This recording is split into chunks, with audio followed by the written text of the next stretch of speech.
అందరికీ నమస్కారం. ఈరోజు 15వ తారీఖు మార్చి నెల 2025 శనివారం, ఉత్తరా నక్షత్రం, పాడ్యమి తిథి. ఈరోజు మేషరాశి వాళ్ళు ఆరోగ్యం పట్ల శ్రద్ధ వహించాల్సి ఉంటుంది. విలువైన వస్తువులు కొనడానికి బాగా లేదు. వృషభ రాశి వాళ్ళందరికీ కూడా పిల్లలతో బాగా ఎంజాయ్ చేస్తారు, తెలివైన నిర్ణయాలు తీసుకుంటారు. మిథున రాశి వాళ్ళందరికీ విలువైన వస్తువులు, వాహనాలు లభిస్తాయి, ధన ఆదాయం బాగుంది. కర్కాటక రాశి వాళ్ళు బంధువులతో, స్నేహితులతో విరోధం కాకుండా జాగ్రత్త తీసుకోవాల్సిన పరిస్థితి ఉంది. సింహరాశి వాళ్ళందరికీ ధన ఆదాయం బాగుంటుంది, ఖర్చులు కూడా అధికంగా ఉంటాయి. కన్యా రాశి వాళ్ళందరికీ కూడా ఈరోజు మంచి విందులు వినోదాల్లో పాల్గొంటారు, వ్యాపారంలో మంచి లాభాలు ఉంటాయి.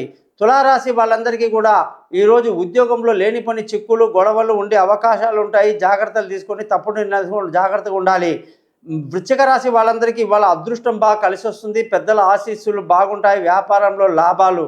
ధనుసు రాశి వాళ్ళకి ఉద్యోగంలో ప్రమోషన్లు, ఇంక్రిమెంట్లు, పై అధికారుల ప్రశంసలు ఉంటాయి. మకర రాశి వాళ్ళకి అదృష్టం బాగా కలిసి వస్తుంది, భార్యాభర్తల మధ్య చక్కటి సయోధ్య కలిగి బాగుంటారు. కుంభరాశి వాళ్ళందరూ కూడా ఆరోగ్యం పట్ల శ్రద్ధ వహించాలి, వాహనాలు నడిపేటప్పుడు జాగ్రత్తగా ఉండాలి. మీనరాశి వాళ్లకు భార్యాభర్తల మధ్య చక్కటి సయోధ్య కలిగి చాలా బాగుంటారు, మంచి తెలివైన నిర్ణయాలు తీసుకుంటారు. స్పోర్ట్స్లో ఉన్న వాళ్ళకి మంచిది. జ్యోతిష్యం కొరకు నన్ను కాంటాక్ట్ చేయండి. మీ గోపాలయ్య గారు. నమస్కారం.